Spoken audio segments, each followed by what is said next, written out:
సినిమాలకు ఈ మధ్య కాలంలో బడ్జెట్ భారీ స్థాయిలో పెరిగిపోతుంది. ఓవర్సీస్ మార్కెట్ కూడా ఉందనే ధైర్యంతోనో ఏమో కానీ ఓ మోస్తా స్టార్ హీరోలు 50 కోట్లు, బాలీవుడ్ స్థాయి సినిమాలైతే 100 కోట్ల పైన బడ్జెట్ అవసరం అవుతుంది.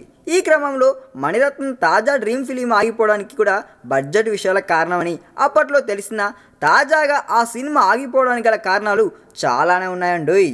దక్షిణాది దర్శక దిగ్గజం మణిరత్నం కొన్నేళ్ల క్రితం ప్రతిష్టాత్మకంగా తలపెట్టిన పొన్నియిన్ సెల్వన్ సినిమా ఇప్పటికే హాట్ టాపిక్కే. టాలీవుడ్ సూపర్ స్టార్ మహేష్ బాబు, తమిళ స్టార్ విజయ్, విశాల్, అనుష్క శెట్టిలను ప్రధాన పాత్రలో తీసుకొని ఈ కథను భారీ ఎత్తున నిర్మించాలని ఆయన భావించారు. అయితే భారీ అంచనాలను మోయాల్సిన ఈ భారీ చిత్రం ప్రీ ప్రొడక్షన్ దశలోనే ఆగిపోయింది.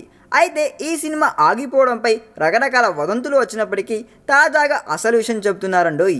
ఈ సినిమా స్క్రీన్ ప్లే కోసం మణిరత్నంతో కలిసి పనిచేసిన రచయిత జయమోహన్ తాజాగా ఓ మీడియా సంస్థతో మాట్లాడిన జయమోహన్, తమిళనాడులో ఎన్నో దేవాలయాలు ఉన్నా కూడా ఏ ఒక్క దేవాలయంలోనూ ఈ సినిమా షూటింగ్కి అనుమతి లభించలేదు.